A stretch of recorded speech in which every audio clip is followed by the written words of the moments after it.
നമസ്കാരം. ഇന്ന് നമ്മൾ ഡിസ്കസ് ചെയ്യുന്നത് ചില റെസ്റ്റോറന്റ് ഉടമകൾ അവരുടെ ക്യാരക്ടറിലുള്ള ചില പ്രശ്നങ്ങളെ കുറിച്ചാണ് നമ്മൾ ഇന്ന് ഡിസ്കസ് ചെയ്യുന്നത്. എന്താണത്?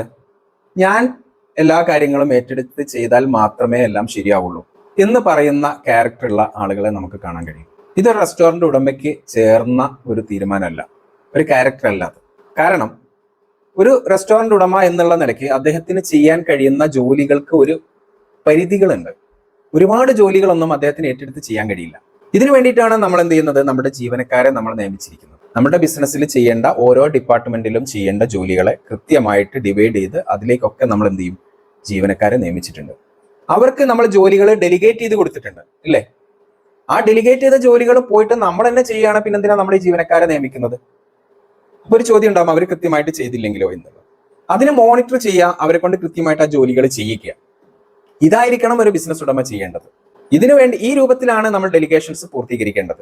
നിങ്ങൾ എല്ലാ കാര്യങ്ങളും ചെയ്യാൻ വേണ്ടിയിട്ട് നിങ്ങൾ ബിസിനസിന്റെ ഉള്ളിൽ നിങ്ങളുടെ ജീവനക്കാരൻ ചെയ്യുന്നില്ല എന്ന് തോന്നുന്ന കാര്യങ്ങളൊക്കെ പോയിട്ട് നിങ്ങൾ ചെയ്യുന്ന സമയത്ത് നിങ്ങൾക്ക് നിങ്ങളുടെ ബിസിനസിന്റെ സ്കെയിലപ്പിനെ കുറിച്ചോ നിങ്ങളുടെ കസ്റ്റമർ സാറ്റിസ്ഫാക്ഷൻ വർദ്ധിപ്പിക്കുന്നതിനെ കുറിച്ചുള്ള തീരുമാനങ്ങൾ എടുക്കുന്നതിനോ നിങ്ങളുടെ ബിസിനസ്സിലേക്ക് പുതിയ മെനുകളെ ഇൻട്രൊഡ്യൂസ് ചെയ്യുന്നതിനോ ഒന്നുമുള്ള സമയം നിങ്ങൾക്ക് ലഭിക്കാതെ പോകും.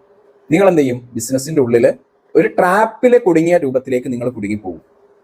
അവിടെ നിന്ന് നിങ്ങൾക്ക് രക്ഷപ്പെടാൻ പറ്റില്ല. നിങ്ങളുടെ ഒരു ജീവനക്കാരൻ ചെയ്യേണ്ട ജോലി അദ്ദേഹം ചെയ്യുന്നില്ല, അല്ലെങ്കിൽ അദ്ദേഹത്തിന്റെ പെർഫെക്ഷൻ കുറവാണ് എന്നുള്ള ധാരണയിൽ നിങ്ങൾ പോയിട്ട് ചെയ്യുന്ന സമയത്ത് ഇതേപോലെ ഒരുപാട് ജോലികൾ ചെയ്യുന്ന ജീവനക്കാർ നിങ്ങളുടെ ബിസിനസ്സിനുള്ളിൽ ഉണ്ടാവും. അപ്പൊ അവരുടെ ജോലികളിലൊന്നും നിങ്ങൾ സാറ്റിസ്ഫൈഡ് അല്ലാതെ വരും. അപ്പൊ അങ്ങനെ വരുന്ന സമയത്ത് നിങ്ങൾ ചെയ്യേണ്ടത് ഇത്ര മാത്രമാണ്. അവരുടെ ജോലികളിൽ അവർക്ക് സംഭവിക്കുന്ന പോരായ്മകൾ എന്താണ് അത് നിങ്ങൾ മനസ്സിലാക്കിയിട്ട് അവരെ കൃത്യമായിട്ട് ഒന്നുകിൽ ട്രെയിനിങ് കൊടുത്തിട്ട് അവരെന്ത് ചെയ്യണം? ബെറ്റർ ചെയ്ത് കൊണ്ടുവരണം. അവരെ നിങ്ങൾക്ക് ബെറ്റർ ചെയ്തിട്ട് മാറ്റാൻ കഴിയുന്നില്ല എങ്കിൽ അവരെ നിങ്ങൾ എന്ത് ചെയ്യണം? ആ ജോലിയുടെ സ്ഥാനത്ത് നിന്ന് മാറ്റി മറ്റൊരാളെ റീപ്ലേസ് ചെയ്യുന്നതിലേക്ക് നിങ്ങൾ പോകണം. ഇങ്ങനെ നമ്മുടെ ടീമിനെ പെർഫെക്റ്റ് ആക്കി കൊണ്ടുവരിക എന്നുള്ളതാണ് നിങ്ങൾ ചെയ്യേണ്ടത്. അല്ലാതെ നമ്മുടെ റെസ്റ്റോറന്റിനുള്ളിലെ എല്ലാ ജോലികളിലും നമ്മൾ ഇൻവോൾവ് ചെയ്യുന്ന ഒരു അവസ്ഥ നമ്മുടെ ബിസിനസ്സിനുള്ളിൽ ഉണ്ടാവാൻ പാടില്ല. ഇങ്ങനെ ഉണ്ടായിക്കഴിഞ്ഞാൽ ബിസിനസ്സിന് ഗ്രോത്ത് ഉണ്ടാവില്ല. ബിസിനസ് എപ്പോഴും എന്താവും? തട്ടിയും തടഞ്ഞും സ്റ്റെക്കായും പ്രശ്നങ്ങളിലും പല വെല്ലുവിളികളെയും നേരിട്ടുകൊണ്ടേയിരിക്കും. അപ്പൊ നിങ്ങളുടെ റോൾ എന്തായി മാറും? ഈ പ്രശ്നങ്ങളെ പരിഹരിക്കുന്ന ഒരു പ്രോബ്ലം സോൾവർ ആയിട്ട് മാത്രം നിങ്ങളുടെ ബിസിനസ്സിനുള്ളിൽ കുടുങ്ങിപ്പോകും. അപ്പൊ അത് ശ്രദ്ധിക്കേണ്ടത് ഇതാണ്. നമ്മളെ ആർക്കൊക്കെയാണോ നമ്മുടെ ബിസിനസ്സിനുള്ളിലെ ജോലികളെ ഡെലിഗേറ്റ് ചെയ്ത് കൊടുത്തിരിക്കുന്നത് അവരെ ആ ജോലി ചെയ്യുന്നതിന് പെർഫെക്റ്റ് ആക്കി മാറ്റുക. അവർക്ക് അതിന് കൃത്യമായിട്ടുള്ള ട്രെയിനിങ് കൊടുക്കുക.